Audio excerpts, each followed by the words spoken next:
Greetings, everyone. I'm Scott Harrison, and coming to you live from Santa Fe, New Mexico, and I want to welcome you to Talking Theater Live. I'm here with Santa Fe actor, writer, and director Larry Glaister. Larry, thanks so much for joining me. Looking forward to this. Pleasure. So Happy New Year to everybody, and I just want to, anybody who's joining us for the first time, hey, Karen Lisa just jumped on. Hey, Karen. And let's see, Sarah Coleman Craig just joined us. Hey, Sarah. Again, I'm the artistic director of Ironweed Productions, and for anybody joining us for the first time, Talking Theater Live is a series of half-hour interviews with Santa Fe theater artists, sharing their experiences in the theater and the paths that led them to doing theater in Santa Fe. Oh, Ursula, hi. This is fun. We're live, so I get to see folks joining in as we go. Larry, I just wanted to, I always just kind of like to start off at the beginning and just ask, what's your first memory, like as a child, of playing make-believe or pretend or just being captured by your imagination? Do you remember? First, make-believe. I had a school friend who was my best friend who lived a quarter of a mile. I'm from rural Michigan, by the way. So we're kind of farm folks. And my best friend and I lived a quarter of a mile apart. And so the way we walked home from school together, and we would role play on the way back and forth. Oh, cool. We'd just play grown-ups. We'd often play our parents, and we'd tell each other what happened to us, the good things and the bad things. And then we'd each take one of the roles, parent or the child. Sometimes we'd switch, his story, my story, and just reenact the things that happened to us that should have happened differently. But oh, wow. That's my first make-believe. Oh, yeah. Not official theater, but it's probably, I always liked to role play. Huh. Interesting. And did you, like, when you were little, I mean, is theater, is that an acting, is that something you were drawn to when you were very young? Or? In the second grade, I played the king in the second grade production of The Princess and the Pea. Excellent. So I was the daddy king. Yeah. That was your first lead role. I got the role, I think, because I had a very colorful bathrobe that would pass as royal guard. That's when all else fails, have the best costume. It was my bathrobe that got cast, and I just filled it. That's all. That's great. So now, was this your first? This is your very first theater experience then? Until I remember about it too. It's the bathrobe. Yeah. Huh. Actually, I did a play in high school, maybe junior year. Don't remember anything about the play or whether it's a good time or a bad time. But the name of the play was The Perfect Idiot. I have no good feelings or bad feelings about it, but I do remember doing that. Oh, yeah. Huh. The thing that drew me to theater was one day I was in Lansing, Michigan. I'm from middle part of Michigan. Yeah. And I was, can't remember where I was going or where I came from, but I was walking by this auditorium, and there was a production of a play being done, Guys and Dolls, and I didn't even know what it was. I didn't know it was a musical, but I had time on my hands, and so I thought I'd go see this play. It was sold out, but I bought a standing room ticket only, stood in the back of this first theater I ever saw with real theater seats and curtains. A great stage machine and set up. Anyway, I went to see Guys and Dolls, and I was blown away. The girl who played Adelaide, do you know Guys and Dolls? Yeah. The girl who played Adelaide, just really sexy, and her voice that wouldn't stop. And I was blown away. The only vocal or musical stuff that I had seen was the things that we see on television, Hit Parade, and in those days it was the Dinah Shore show, and it was the Tennessee Ernie Ford show, and those are my musical influences, which were not that interesting. But when I saw that show, I thought, wow, I want to do that. Oh gosh. So were you drawn to then want to learn how to sing too, or or did? That's the unfortunate part is nobody else wanted me to Yeah, that's okay, Larry. That's all right. We got some speaking roles that you can. But I really was determined. I was in my first year of college at that time, and college wasn't going so well, so I joined the Air Force. And I got stationed at a small base in Scotland, and there was a little, really small, it was really just a refueling stop. But there was a little movie theater that showed movies twice a week. But there it was, a stage, and I decided that I would do a production of Guys and Dolls in this little stage. Oh gosh. I didn't know anything about producing a play, but I found some other people who wanted to be actors, and so I cast it, and there was no one to build the set, so I built some set pieces, and there was no one to make any costumes, and so I sewed some costumes for the hot box girls. They didn't look quite as sexy as those girls in the first production I saw. But we did it. I choreographed it. Wow. I didn't know squat about theater. Yeah. It was I thought it was a pretty good show. That's Sorry great. you missed it. Yeah, I know. God, that is so cool. Yeah. How long did it? Do you remember? How long did it take you to kind of put the whole thing together? Was it like over a month or so, or a couple? Oh, it was over a couple of months. Couple months. And we took it on the road. Man. There was another. This is in Scotland, on the western coast, and there was another small air base on the eastern coast near Edinburgh. So we loaded up a couple of buses and took it over, and had a couple of performances at another air base. So I thought that was a pretty sophisticated. I didn't know what I was doing, but everybody had a good time, and it was exciting. That's They were all great. talent.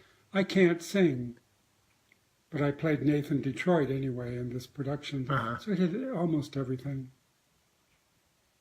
in this little production. Wow. Oh man.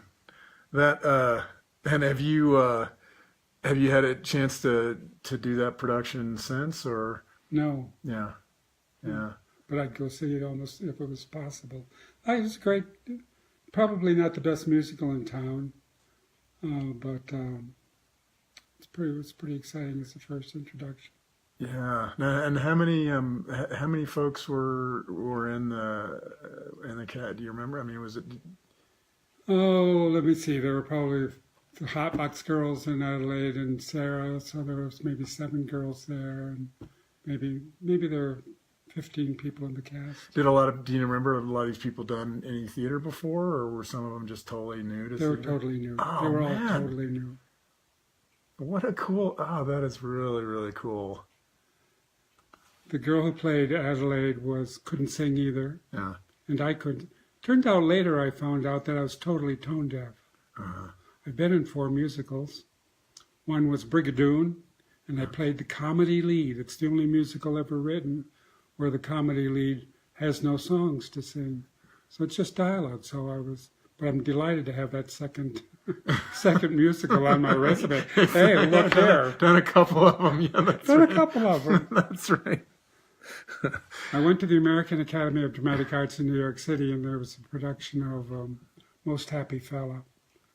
And the guy who directed it, the teacher there, his name is Harry Master George. I can dance, Yeah. but I just can't sing. Yeah. But the male part of the chorus was a little slim. He didn't have enough men singing, enough male voices. So he said, "Larry, come on, you must be able to do this." And I couldn't. I tried and I finally said, "Okay, you're right. No problem. Can you lip sync?" So I lip synced, and everybody thought that was pretty marvelous and pretty much of an accomplishment. Yeah. Yeah. And then you said you were in 4. So was there one other? Yeah, there was these Guys and Dolls. There was Brigadoon.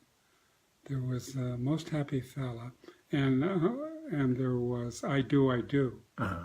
That was very ambitious and a total disaster because I Do, I Do is a 2-character play. Yeah.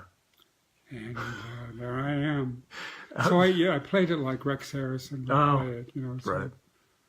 And the girl who was opposite me was a student. I was teaching at Mercyhurst College in Erie, Pennsylvania at the time, and this was during summer program, and the department wanted to put on a musical. But everybody had gone home for vacation, summer vacation, so we chose just a two-character play, and I got to play the lead. And it was not total disaster, but everybody was pretty sure that I was not a trained singer. I like musical theater, and I see a lot of it. Yeah. But we don't do a lot of it here in Santa Fe. Right. Right. Have you ever produced a musical? I never have. Have you performed in a musical? I have, but I had a similar experience because I've been in a couple, but mainly ones where, like, I was in Carousel, and I played Jigger, who, you know, he's just a sailor, and, you know, it doesn't have to have a good voice. And I actually had a great time. This was in Summerstock in Findlay, Ohio, but and I had a great time rehearsing it, and I could be just kind of have a gravelly, charactery voice when I sang and all that. And but I remember we came to opening night, and the first song, I think it's called "Blow High, Blow Low." It's a big kind of drinking sailor song, and they were playing the introduction, kind of leading in, and I started it off, and I my mind totally went blank, and I couldn't remember a single. I remember words, but they were in different. I could never put them in the right order, and so I ended up like the whole first verse. I just sang in complete gibberish. I mean, it was just absolute gibberish. You were really drunk. I was like, yeah, he's really 3 sheets to the wind. So anyway, and I just remember looking in the other folks I was on stage with, the other guys, and they just had this complete deer in headlights look of like, what is going on? But yeah, I don't have a lot of I do, but I love watching musical theater. There was a local production of, and you may have seen it, of Cabaret recently. Oh yeah, did you see that? Yeah, I love that at the Playhouse. Yeah, and I thought and that's Terrific. Another one of my favorite shows, and I was pretty impressed. Yeah, that was a terrific show. Yeah, and I love that show because it's very it's very disturbing. I mean, and very thought provoking, and also just magical and electric. And, I love that production. Frightening. There's a bit of an undercurrent of fear in that play that you have to get right, and worked. Yeah, I was pleased. I agree. Surprised and pleased. Yeah, surprised just because it's the only. I've been here 7 years. Came here from Connecticut, and that's probably the only musical I've seen since I've been here. Yeah. Now you were so you went to the American Academy. I did. What was it? Is that a 2-year program? Or? It was in those days. It's a 4-year program now. Okay. And so then after that, didn't you worked as an actor for a few years? 3 or 4 years. What did you do? Regional theater or what or work theater there in New York? A month after I got out of the academy, I was hired by a small theater company in Williamsburg, Virginia. Oh yeah. Called Wedgwood Theater, and I got to play. The first thing they were doing was an original play called The Warmth of Winter, and I played the lead. It was about a Polish immigrant play, and it was really exciting because in those days there was a theater magazine, an arts magazine, but mostly a theater magazine called After Dark, and Jane Fonda was on the cover of the After Dark people came down to do an article on the play. Mm-hmm. So they came, they saw it, they wrote up a pretty good review, and there was talk about taking the play to New York, and so I was really excited, but the bottom fell out of that project anyway. Mm-hmm. I spent a year at that program, at that theater in Williamsburg, and so we'd do a play for a month and Every month there was a new play at the beginning of every month. Oh gosh. So I did a year there. So you just got to play a variety of different roles. Then. Yeah. And then did you go back to New York? Do you go back to New York after I went that? back to New York and worked at a theater out on Long Island. Then I did a summer stock gig in Traverse City, Michigan. There was a playhouse there, pretty well-known playhouse called Cherry County Playhouse. And they bring in a star package, but I was a member of the supporting acting troupe for that season. Had a good time there. Played. People came like Ethel. Who plays Ethel on I Love Lucy? Vivian Vance. Oh. So Vivian Vance came with a play called Everybody Loves Opal, a really old play, but something that she was really good at with her style of comedy. Yeah. And so they brought star packages in, and I was part of the team that supported Yeah. in minor roles. It was a good summer. We had a good time. Yeah. But I soon after that I was offered a job making real money in the real world, and I couldn't resist. Just got tired of crackers and sardines. Yeah. Right. So. And so, what was that? What were you doing then? You know, I got a job as a temp in a company that was an international trade company, and that company sold. They were manufacturers reps, and they sold mining equipment, big drilling, earth moving equipment, to what was then the Soviet Union. This was back in 1979, 1980, and so as a temp. Was asked to write a sales proposal for this group of equipment, bunch of equipment. I didn't know a tractor from a trailer. But I wrote, pretty good writer. So I wrote this proposal, and they said, "You want a job? And we'll pay you X amount of dollars." And my chin fell to the floor. Yes. I hadn't seen X amount of dollars in a long time. Yeah. So I went to work for them and worked for them for almost 20 years. Wow. So kind of till the mid 90s, somewhere in there. In the late 80s. Yeah. Oh, sorry. Yeah. Okay. Wow. And I got to travel a lot, and so that was I have wanderlust. I was born with wanderlust. Still have it. Yeah. And so that was part of the excitement. Was getting to travel. Yeah. Did you do any theater during those years, or? I taught during those years. I taught public speaking and voice and diction and the interpersonal communication courses at a couple of colleges, Pace University in New York City. So I teach a couple night courses there, and that was cool. Yeah. But I didn't do any. I left New York City and moved to Connecticut, where I sold real estate for another almost 20 years. And then when I was in Connecticut, I directed a play or two in local theaters, community theaters, to get back into the feel of things.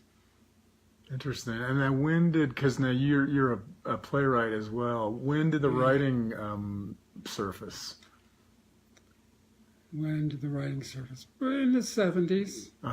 In the 70s. Do you remember was there a particular, what initially drew you to want to write a play? I don't know. And the first play that I can remember writing was a play called Snow on the Rooftop, Fire in the Furnace. You know, I've always written, even though that I started writing probably in my 40s in my 40s. I always wrote mostly about old people and the challenges that they face, mostly. And it just must be that I knew a lot of sick old people. And now it's getting to be autobiographical. So I don't have to go looking for material so much anymore. I look in look in the mirror and see the problems. So. But you've been kind of drawn to that subject matter since you started then. Pretty much. Yeah. And I haven't written a lot of plays. I wrote by the way, the world should do more comedy than they do. I agree. I think we should laugh more than we do. I wrote a play,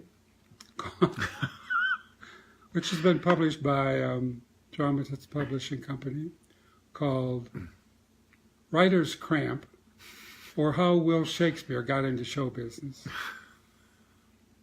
I love it. It was a play that I started writing in a playwriting course when I was going to, when I was working for this international trade company. I was also getting a master's in theater from Hunter College in New York City, and sort of focusing on playwriting, and started it in that class, and finally finished it and laid in the drawer for too many years, and I pull it out and work on it every once in a while. And then when I got to Connecticut, I entered it in some playwriting contests. Darned if a couple of theaters didn't want to produce it, and so it was produced a half a dozen times around the country. And that's great. It's, I think, very underrated. It's an excellent play. That must have been such a thrill to get. To write something and then have it produced, and more than once. Wow. I've written some short plays and that have been part of bench warmers at the Playhouse, and I really have enjoyed that as much as the long play.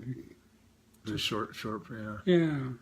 I saw the first time I saw you was in, and I don't know if this was a play you wrote. It was in one of the bench warmers, and you were playing a fisherman, and you were out with your sons.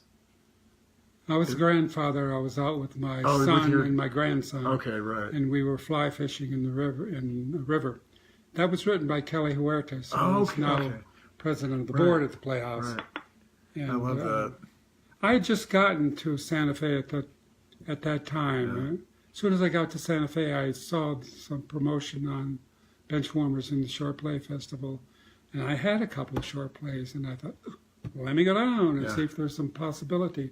And I went down, and I was too late. I missed the deadline. And then it came time, I saw where they were casting those plays that were chosen, and I said, well, in preparation for next year, I better go down and see how that's organized and how they run that, so I'll be prepared. And so I went down to the casting event, and they asked me to read for Kelly's play, and I did, and she cast me, or they cast me, and so I got to be in that very first Benchwarmers that was happening when I first arrived, and had plays produced in, I guess, maybe 4 or 5. Produced there, with the Benchwarmers. Yeah, I remember. I love that play. Do you? I know you said you kind of find that you focus on kind of older characters and older people and the kind of issues and things. Is there other particular kind of themes or ideas that you kind of find that you keep coming back to that you want to explore, or kind of within that, the stories that you write?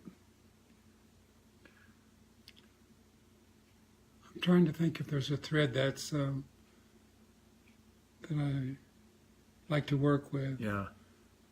I do work with the trials of older people. I enjoyed playing the grandfather in Kelly's play. I wrote a play called Phoebe and Bert about the elderly people and their problems. Actually, that was based on my grandparents, Phoebe and Bert. That was their real names, Phoebe and Bert. Huh. There was some rumor in my family that my grandfather was diabetic, and there was some rumor in my family that maybe my grandmother had deliberately given just a little bit of an overdose of insulin once. There's some drama for you. There's some drama. And so that play was based on that rumor. Yes. Grandma was very sweet, actually. I was her favorite grandchild. She was my favorite grandmother, as a matter of fact. But I think I'm just drawn to the problems that older people, the dilemmas or the unexpected dilemmas that people have in life. Doesn't run according to plan. It almost never runs. When I look back to all those years we've just been talking about, all those plans I had back then, I don't know what happened to them because life has gone in an entirely different direction. Yeah. And that's fine. You know, yeah. it's been exciting, and not knowing is, the trip is as good as the destination often. So it's good. How do you, just along that line, I'm always interested in, folks that live in Santa Fe that, just talking about what kind of keeps bringing you back, what brings you back to theater, and this is something I have to do. Like you had, the experience with the business experiences that you had, and obviously something keeps bringing you back. What is it for you that kind of keeps bringing you back to needing to do theater? When I first got to Santa Fe, there was a group of people, and they're still in town, actors, theater people, who are here. And one of my first experiences was one of your plays. It was an Ironweed production, and you were in it, Scott. It was the play called when the fire chief was writing. The guys that Karen, who's watching, was produced that and was in that. Yeah. Well, we Karen went. Lee. A couple of other new actors in town and we went to see it together, and we saw this play. And we thought, my God, we want to work with this group of people. We were knocked out by that. It's based on a 9/11 event when some fire chief is asked to write a memorial obituaries or a memorial service for people that were lost during the 9/11 event. And it was just a heart-rending, catastrophic event in the world, and we were bawling when it was all over. And I thought, wow. And then I got to work with Ironweed for productions. We worked together 4 times. Yeah. We're on stage and together, and then directing. That's been really, really rewarding. My first play in Santa Fe was an original play written by Dale Dunn. Right. Who is one of my favorite playwrights, and just an astonishing, brilliant woman. What I like about Dale is that she's very attuned to what's happening in the world, and she can spot something catastrophic or something particular, some unjust. She can spot injustice somewhere and incorporate that into a very moving play. Yeah. And I haven't been able to do that. My stuff comes out of my banged up head, but she's focused on the world that she lives in. And I think I go to theater and go to writing plays and stuff to get away. And she doesn't want to get away. She wants to jump in. And I really admire that. Yeah, I do too. Yeah. And she writes very... and I'm always struck by how diverse her plays are. Yeah. Just very diverse subject matter, very diverse characters, voices. Yeah, it's really, really cool. I think we're getting close to time here, and I just I had a couple questions. One, I know you started to paint. You've started to paint within the last few years. That's been a recent painting. And what muscles are there? Kind of similar artistic muscles that you use for painting to theater? Are they different? Like, how are the two kind of similar or different for you in terms of theater and painting? Very different. Painting is I bought a couple of tubes of paint and a few brushes 2 years ago, just in a couple of canvases and started painting. My painting is sort of abstract, impressionistic kinds of stuff. Nothing realistic. You wouldn't recognize one of my trees. It wouldn't look anything like a tree. But that's part of the fun of it for me. Huh.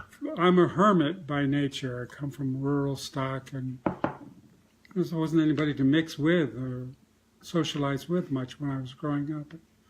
And my best time, my alone time, is when I'm painting. So just to sit down in front of the easel is for me relaxing and getting away from it. I don't like to be disturbed. I like to be there. I often paint until 2 or 3 in the morning just because that's when I can not receive phone calls and be alone and just let the color and shapes. That's what I'm interested in putting on canvas, and sometimes it works. And I've sold some and been commissioned to do some, and so that's kind of great. cool. Yeah, that's very cool. Yeah, but it's entirely different than. And you need that group of, you need everybody else involved in theater. You don't do theater by yourself, and the paintbrush lets me go off into Never Never Land all by myself. Oh, that's fascinating. Well, I want to just that's kind of one final question that I'd love to ask everyone. Is there either a particular specific memory that you remember, or a specific kind of moment that's when you're on stage or you're doing theater that just for you is like, this is why I love it so much? I'll tell you about an exciting event that I don't remember.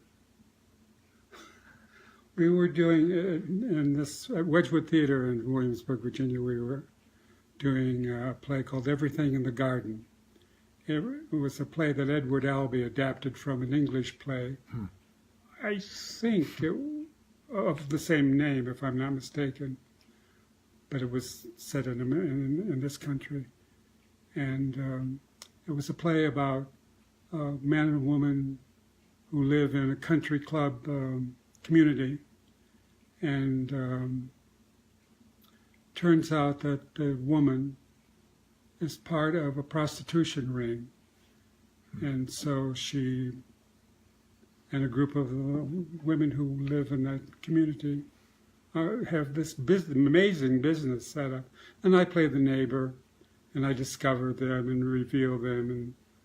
But the event that I want to tell you about is that it was a 3-act play, and I don't know, I woke up, that's it, I woke up and found myself with a couple other actors walking back to the dressing room, and I thought, okay, I've got to change costumes and get ready for Act 3. And the actor who was with me said, we're not going to do Act 3 yet, we have to do Act 2. And I thought, wait a minute, we just did Act 2. I said, no, we just did Act 1. And I thought, I don't know where I am with this place. And he said, but you were good. You were better than you've ever been before. Wow. And I thought, there's a ghost. It was creepy. Wow. It was creepy that I just performed a whole act of a play and had no memory of it. Wow. Yeah. Spooky. Yeah. That is fascinating. Heard about theaters that have ghosts in them and so on. And there wasn't any ghosts in that theater, but it was. In the same theater, we did a production of Our Hearts Were Young and Gay, kind of just a silly comedy. That's Lord Skinner, I think, wrote it. And I was way too old to play the part that I played, but it was a silly part, and so I they put big freckles on my face, and they gave me a phony Southern accent because I'd only been down in Virginia for about 3 months. I'd never been south of Ohio before that. But it was the most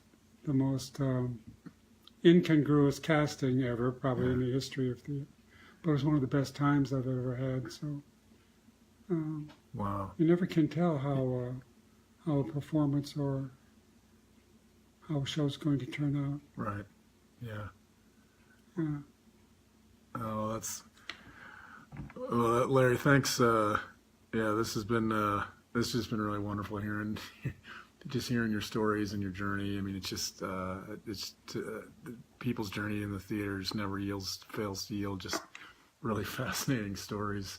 Tell me that your story has not been a straight line, or has it? No, it has not. It's been many, many different tangents and trajectories, and yeah. How have you come close to another major direction? Ever this drive of yours has been going on for how many years? Since you were in college? Well, that's when I first got interested in theater, yeah. But that's kind of when I first discovered it, and but it's the same thing. Like, I've had other jobs and other things, but it just always keep coming back to, loving it and just needing to do it in some fashion, in whatever kind of situation I'm in. I know you're running out of time, or we're running out of time, but I've always been wondering whether because you're a fine actor. I've seen you in a number of things, Ironweed productions, but then stuff in Poughkeepsie as well. Which do you enjoy most, producing or acting? I like both. The thing I love about producing is I love finding a group of people, like a great play, and just knowing that this group of people would just totally sing or fly with this story. I just love. I get really excited about that. Just